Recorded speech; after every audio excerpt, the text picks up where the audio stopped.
15 and 20. Snow at times Wednesday, 25 to near 30. Next on News Talk, AM 1480 WLEA, the Newsmaker Show. I'm Brian O'Neill on the line live this morning with Hornell Fire Chief Dan Smith. Dan, thanks for joining us. Good morning, Brian. Well, opened the Sunday Spectator yesterday and read this interview with you that you gave to Neil Simon with the Tribune and the Spectator. If I could read a little bit of that right now. You say, quote, I'm becoming increasingly concerned about what local health care would look like if the state approves this plan from Trinity Health to abandon this area, Smith said. That's just how I look at it. Abandon.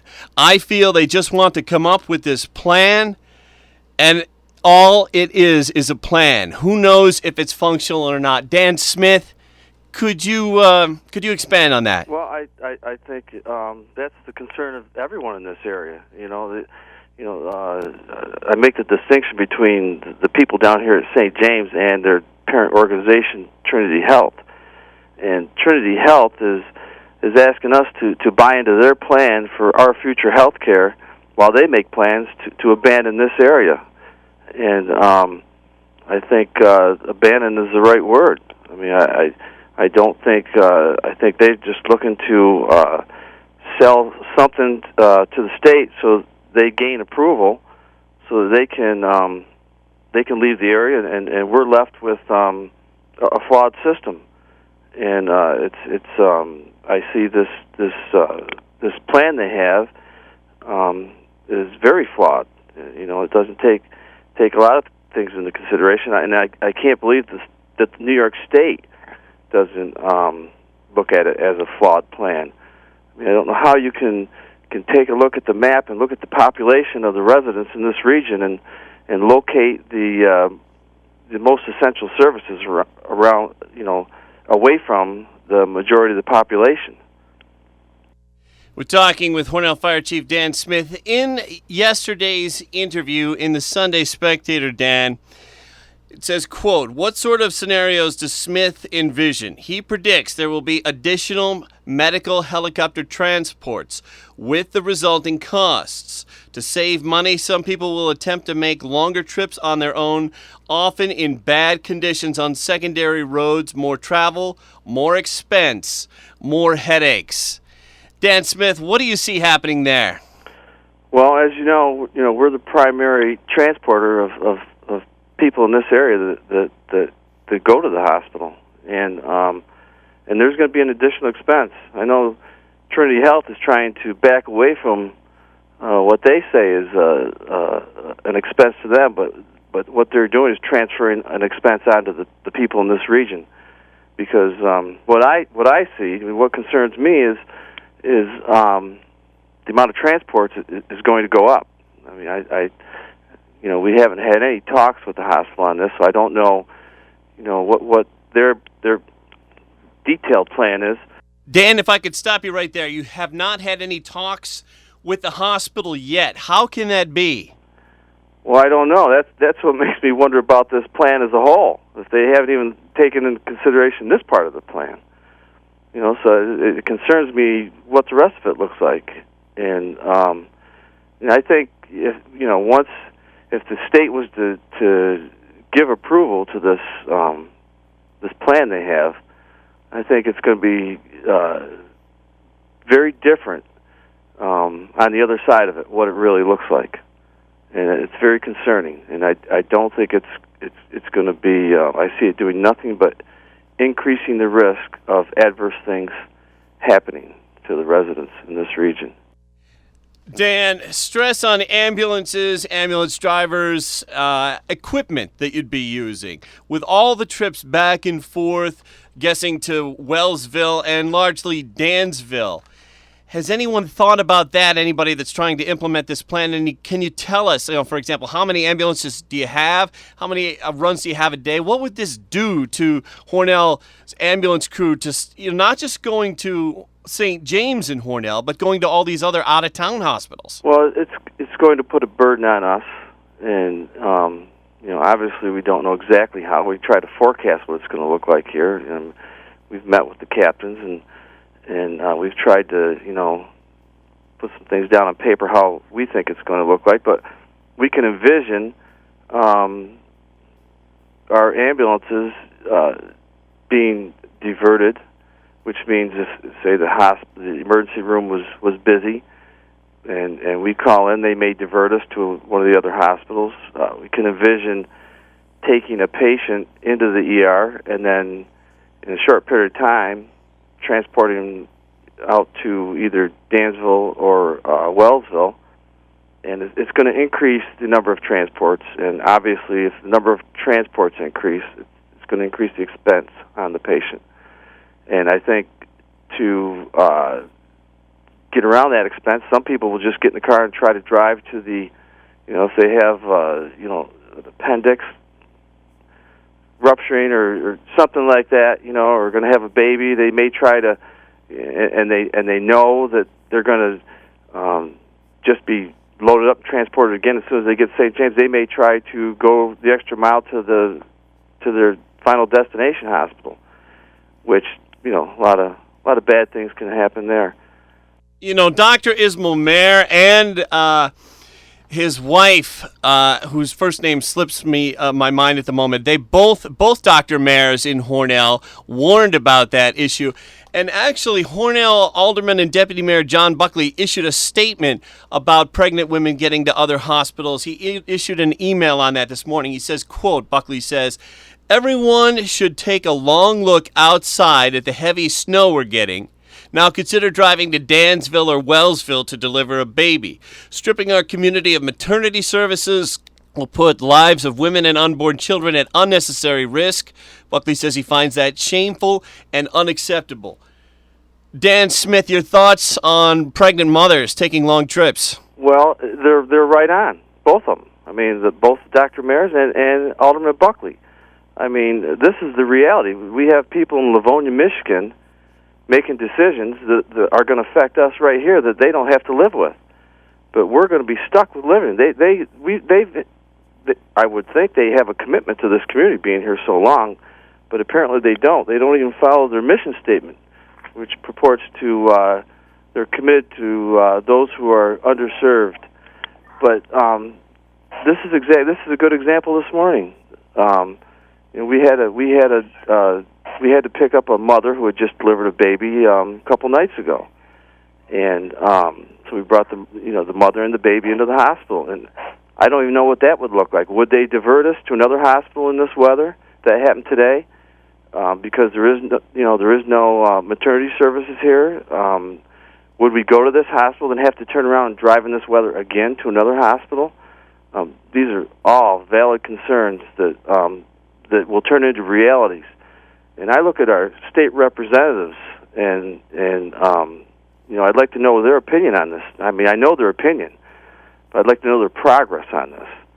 And that's what I would hold them to is if I was speaking with them, is what progress have you made? We all know what your opinion is. We've heard that enough times, but we want to see some progress in your actions, because this does nothing but, you travel in this weather right here, it just increases the risk for a multitude of things. Traffic accidents, getting stuck, getting something happening in between facilities.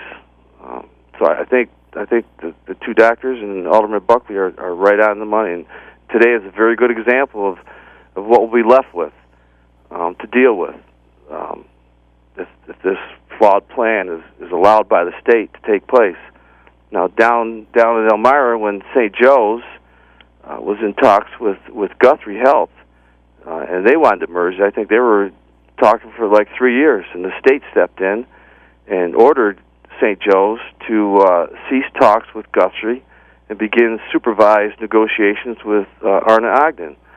And so there is something that can be done. And the reason they gave was, that they took that action was because it wasn't in the best interest of the Elmira community. Well, I can't think of anyone that would say that this plan is in the best interest of the Hornell community. So, I feel that's what our state representatives are for, is when a corporation tries to make decisions based on their profit margins that are going to affect the citizens of this state, then we look to our state representatives to protect us from that kind of negligence. And Dan, in the Sunday Spectator article, Neil Simon wrote that you question the pledges of help the state representatives have made. And where are our representatives from the state? What have they done? Is there anything you can suggest to the state representatives that they could be doing, or is there anything that they have not done that they promised to? Progress. I mean, that's what I would say. I'd like to see some progress. I'd like to see some common sense applied to this situation, not just, I don't know what's going on behind the scenes. I know obviously the mayor feels very strong about this, and he's into this with both feet, and he's working feverishly to correct this situation.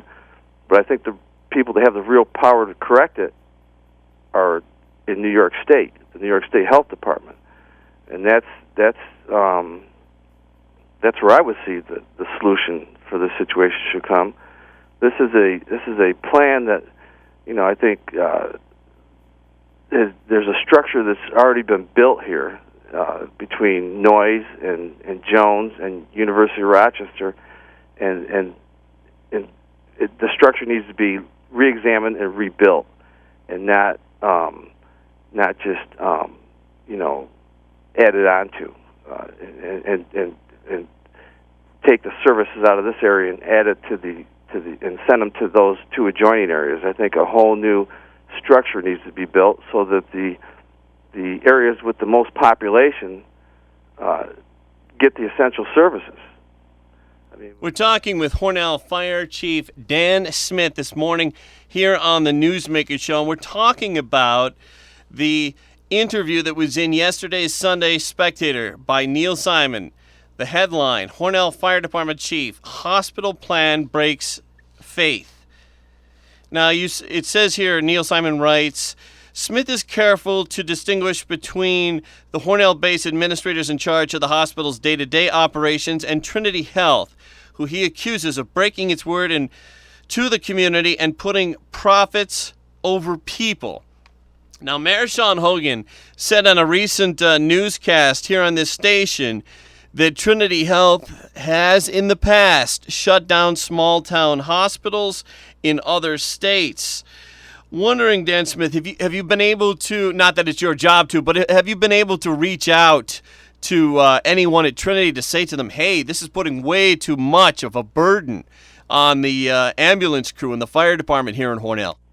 No, I haven't spoken with anyone at Trinity. And that's not your job. You're the fire chief. It's not your job to reach out and speak to corporate heads of Trinity Health.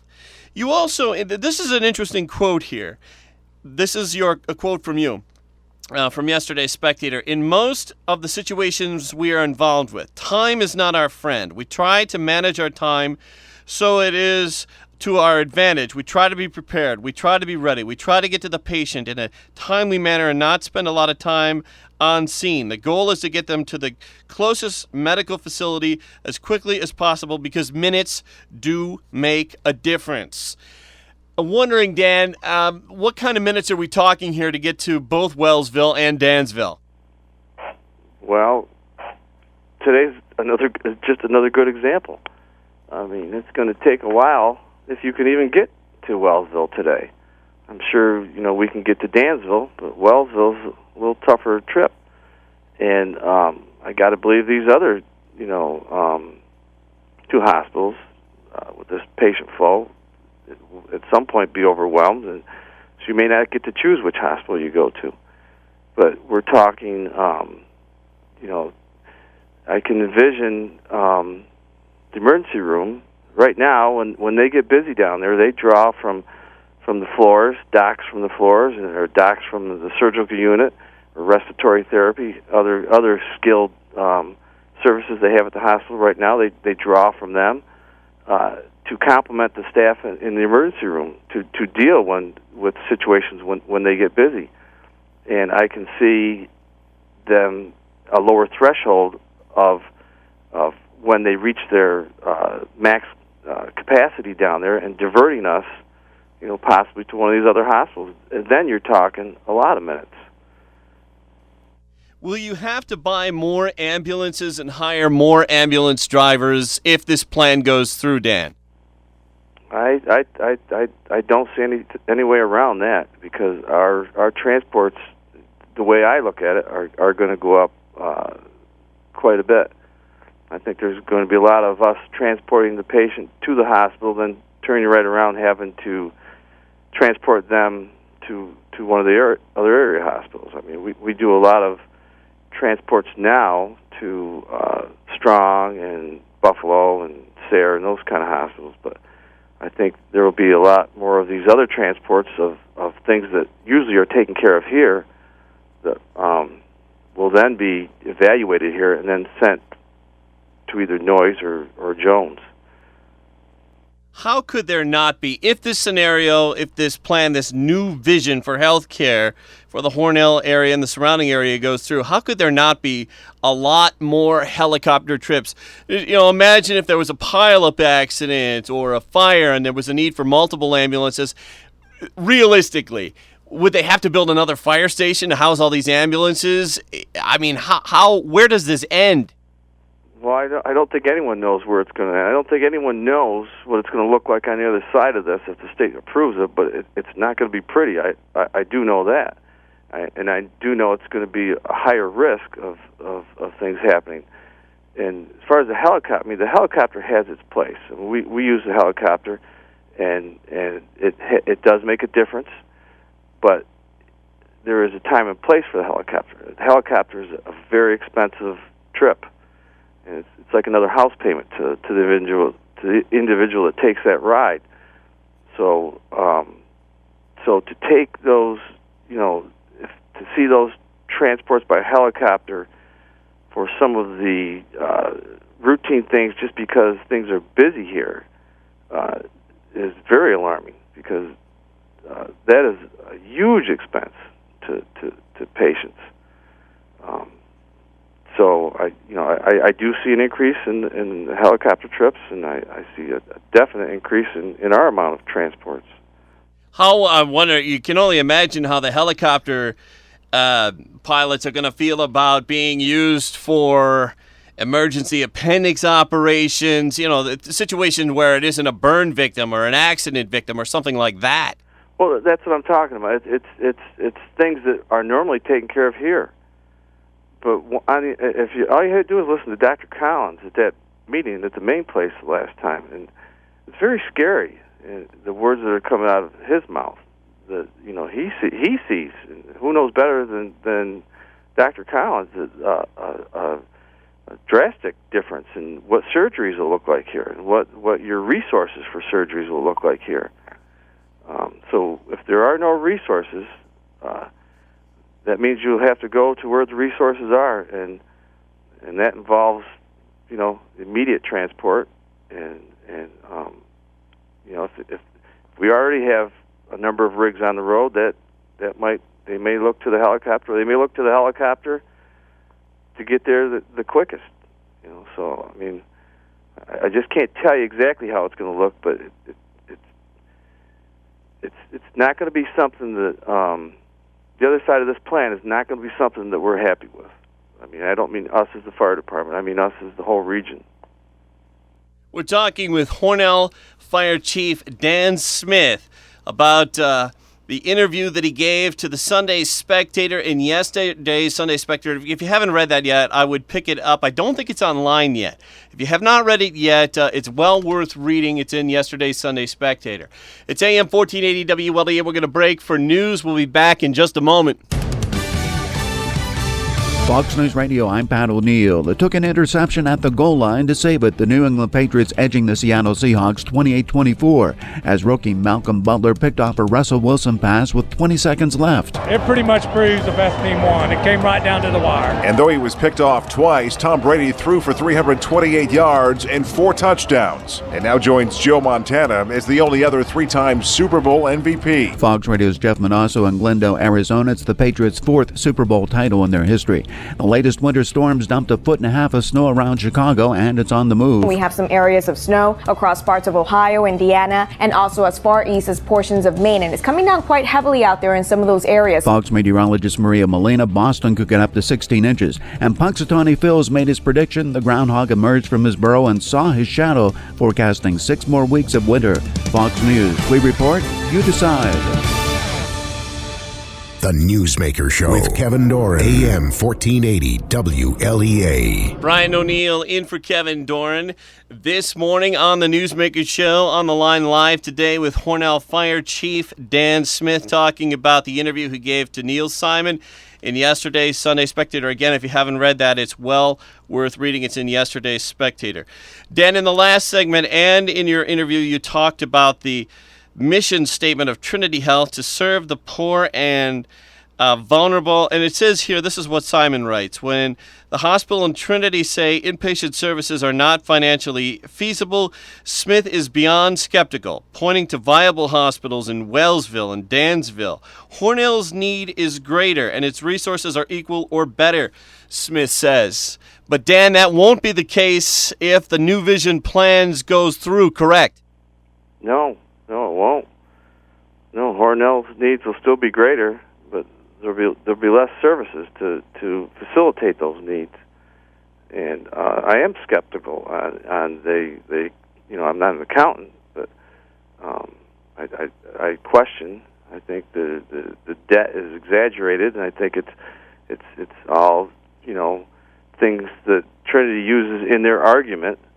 All those figures and everything are coming from them. They use them in their argument to convince the state to buy into this plan. And I want to just go to one other thing here. Yesterday in the Tribune, he had all the representatives on the front page with their comments. And if you read those comments, they're riddled with partisan. They're blaming this person, blaming that. Blaming on the governor, blaming on all this. That's not anything that we want to hear. We want to hear what progress they've made. We don't want to hear who's blamed. We want to know what they're doing to remedy the situation. That's what we want to hear from our state representatives, not who's to blame. We want to see them all work together for us to fix this situation. Dan, we're down to about 60 seconds. Was there anything I did not bring up that you wanted to cover? No, I think you covered it all. I mean, I think it's I think we're in the ninth inning here, and I think it's I don't see any progress. I have a genuine fear that we're going to be left with something that is detrimental to this population in this area. It's just not Hornell; it's the entire region, and I can't tell you who, what, or when. All I can tell you is that the risk has gone up, will go up, if these services aren't included. There's a lot more to it when you take out a number of patient beds in the surgical unit and the maternity. It has a ripple effect, a lot more than just what they're saying. As I stated before, the support these other units give the emergency room when they get overwhelmed and out-resourced. They can draw from those areas. And just this indecision right here, a lot of the skilled people that work at St. James have left this area, because their service isn't going to be here any longer, or they don't want to lose their job, and so we've already lost a lot of our skilled people that work down there, and so it's very concerning to me, and it should be very concerning to the rest of this region. And like I say, we're in the ninth inning here, and we're looking to our state representatives to carry the ball for us and get something done. Hornell Fire Chief Dan Smith, I want to thank you very much for calling in on our live line this morning. Thank you, Brian.